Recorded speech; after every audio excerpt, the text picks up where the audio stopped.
Hola, saludos cordiales. Estamos nuevamente en este espacio semanal esperado por todos y por todas. El repaso de la lección de escuela sabática solamente en 10 minutos. Empecemos. Una manera apasionada de participar.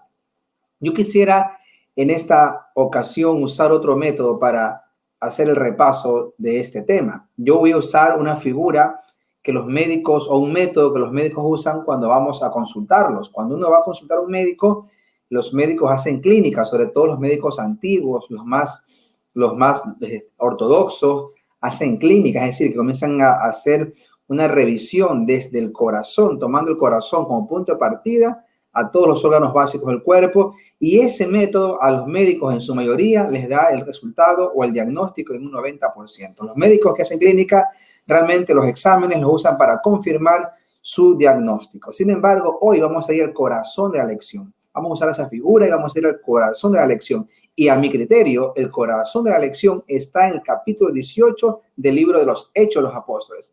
A mi concepto, no hay texto más práctico, más ilustrativo que ejemplifique o ilustre cómo un grupo pequeño puede impactar en una ciudad.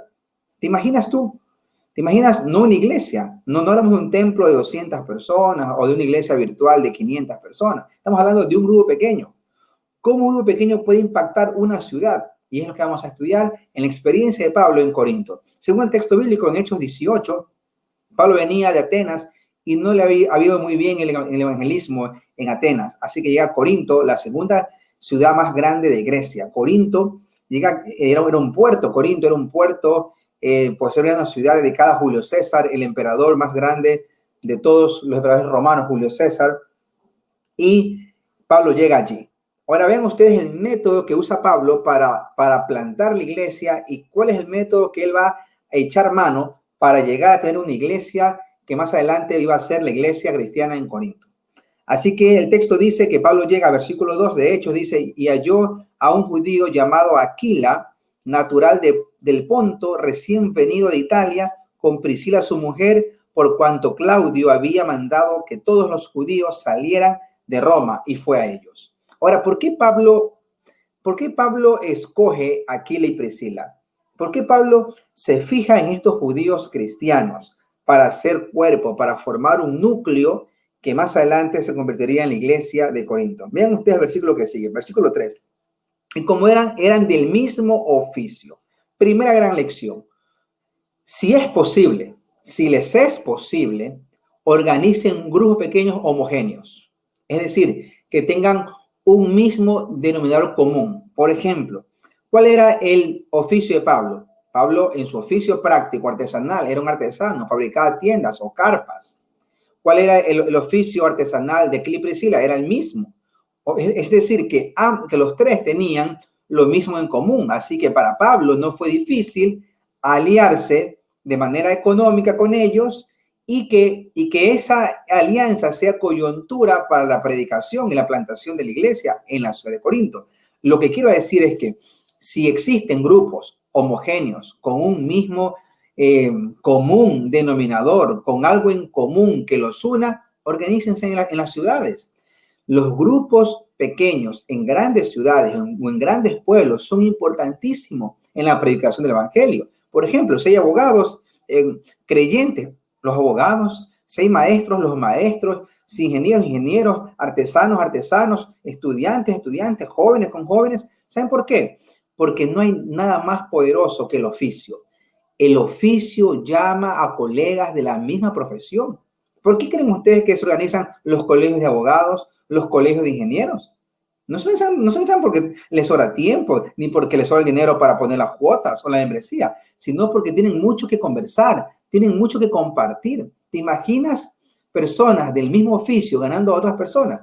Eso es maravilloso. Eso se llaman grupos pequeños homogéneos. Muy bien, sigamos el texto, que me parece fantástico. Entonces ellos van a predicar a la sinagoga, como era la costumbre de Pablo, y los echaron también, como era la costumbre de los judaizantes. Los echaron.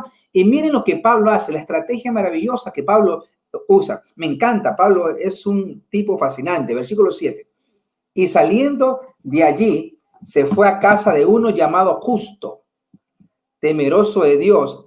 la cual estaba junto a la sinagoga.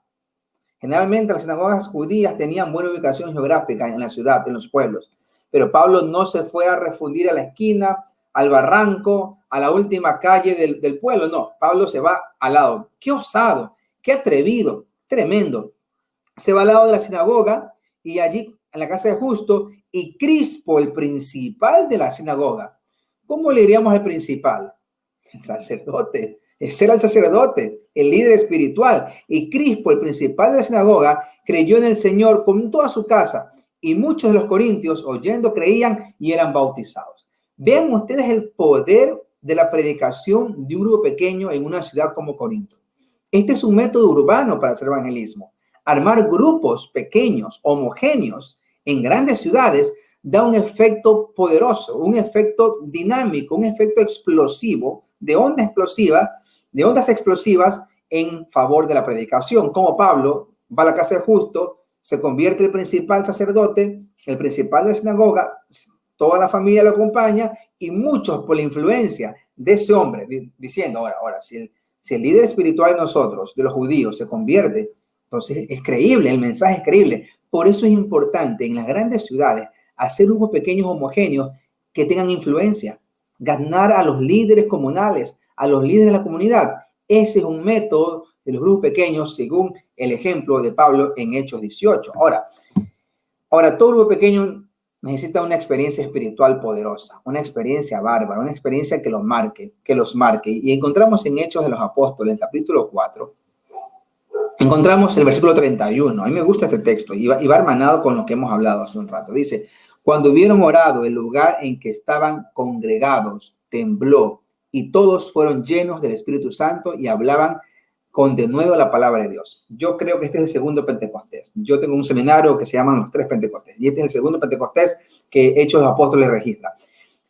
El grupo orando el grupo y llenó la casa del Espíritu Santo. No hay evangelismo, no hay estructura de grupos pequeños, apasionante, que resista si no hay oración poderosa. Por eso ese ha sido nuestro fracaso por años en los grupos pequeños. Sin embargo, la idea es que la oración tiene poder, la oración por el grupo y la oración por intercesora, por la ciudad. Todos los grupos pequeños deben reunirse para orar por la comunidad virtualmente, en presencia, como se nos permita ahora en este tiempo difícil. Tenemos que orar para poder orar por la comunidad. No hay nada más poderoso que la oración de un grupo pequeño por la comunidad. Así que la experiencia espiritual es bárbara. Ahora, todos los grupos pequeños no están aislados en sí mismos. En la figura de la célula es la unidad funcional de la vida de todo ser vivo. Nosotros, los seres humanos, nuestras células, mientras están saludables, tenemos vida de calidad. Cuando comienzan a enfermarse, a oxidarse, entonces el cáncer aparece. En el cuerpo de Cristo, todas las personas, todos los miembros, los grupos pequeños, los grupos de ministerios que se arman, deben ser formados para honrar a Cristo, para fortalecer el cuerpo, no para tener agenda propia, no para tener ideales aislados. Son para honrar a Cristo y para hacer crecer el cuerpo de Cristo, ¿verdad? Que es la iglesia. Ahora, otra cosa que es importante entender en la formación de los grupos pequeños, la inspiración. Nadie puede dar lo que no tiene. Los líderes somos llamados a inspirar. Nosotros tenemos una gran carga medieval en cuanto al feudalismo, al látigo del capataz. Nosotros pensamos que por la autoridad que nos da la iglesia, ya sean pastores o líderes, la gente nos va a seguir. La gente va a seguir a quien inspire. La inspiración es la herramienta del líder. Así que yo te animo en esta hora que armes grupos pequeños homogéneos, poderosamente orando por el grupo y por la comunidad, y deja que Dios sorprenda y te involucres apasionadamente en un método que no puede fallar.